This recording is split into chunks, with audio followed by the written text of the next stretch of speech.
अध्याय 15 वाच्य वॉइस।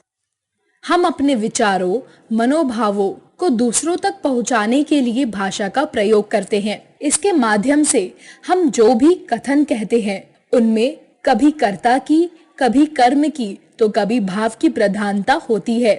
जैसे अंकिता गाना गाती है, अंकिता द्वारा गाना गाया जाता है, अंकिता से गाया नहीं जाता। इन वाक्यों की क्रियाओं से स्पष्ट है कि क वाक्य की क्रिया कर्ता के लिंग और वचन के अनुसार है। ख वाक्य की क्रिया कर्म के लिंग और वचन के अनुसार है। ग वाक्य की क्रिया न ही कर्ता और न ही कर्म के लिंग और वचन के अनुसार है।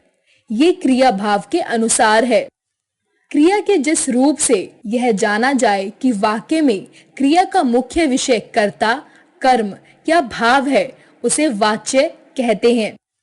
वाच्य के भेद, काइंड्स ऑफ वॉइस। वाच्य के 3 भेद हैं: कृत्यवाच्य, एक्टिव वॉइस; कर्मवाच्य, पैसिव वॉइस; भाववाच्य, इंटरनल वॉइस। कृत्यवाच्य, इसमें कर्ता की प्रधानता होती है। मुख्य बिंदु कर्ता होने के कारण क्रिया भी उसी के लिंग, वचन के अनुसार होती है। इसकी क्रिया सकर्मक व अकर्मक दोनों हो सकती है।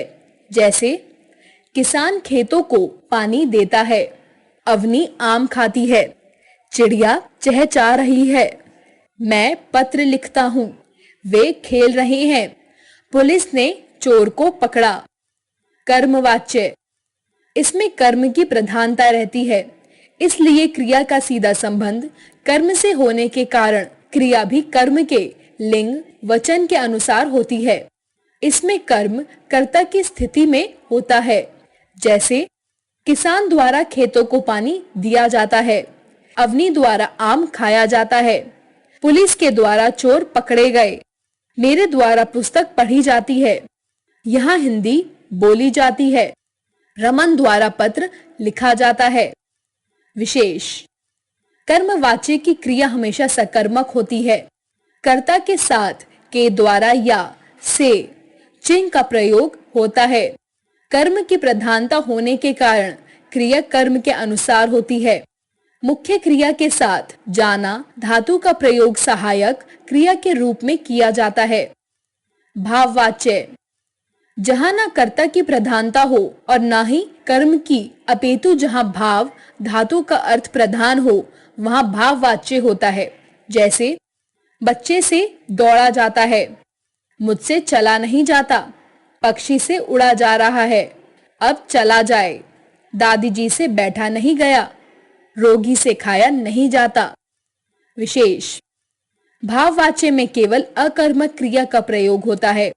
भाववाच्य में क्रिया हमेशा एक वचन पुल्लिंग में होती है। इसमें कर्ता हो भी सकता है और नहीं भी। वाच्य परिवर्तन, कृतवाच्य से कर्मवाच्य बनाना।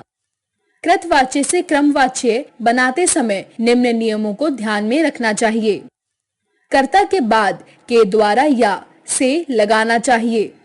कृतवाच्य की मुख्य क्रिया के काल, कर्म के लिंग, वचन आदि के अनुसार क्रियापद बनाएं। यदि कर्म के साथ कोई विभक्ति लगी है तो उसे हटा दें। साधारण क्रिया को भी संयुक्त क्रिया में बदल दें। कृतवाच्य, कर्मवाच्य। माँ ने बेटे को पढ़ाया, माँ के द्वारा बेटे को पढ़ा दिया गया। हाथी गन्ना खाता है, हाथी द्वारा गन्ना खाया जाता है। मजदूरों ने पुल बनाया, मजदूरों द्वारा पुल बनाया गया। बच्चा गुब्बारा खरीदता है, बच्चे द्वारा गुब्बारा खरीदा जाता है। मैंने कविता सुनाई, मेरे द्वारा कविता सुनाई गई। कृतवाच्य से भाववाच्य बनाना। कृतवाच्य से भाववाच्य बनाते समय निम्न नियमों को ध्यान में रखना चाहिए। भाववाच्य में क्रिया हमेशा एक वचन, अन्य पुरुष, आकारांत रूप में होती है। कर्ता के बाद द्वारा, से, के की सहायता से परसर्ग जोड़ें। क्रिया को सामान्य भूतकाल में बदल दिया जाता है और काल के अनुसार जाना क्रिया का रूप जोड़ दें।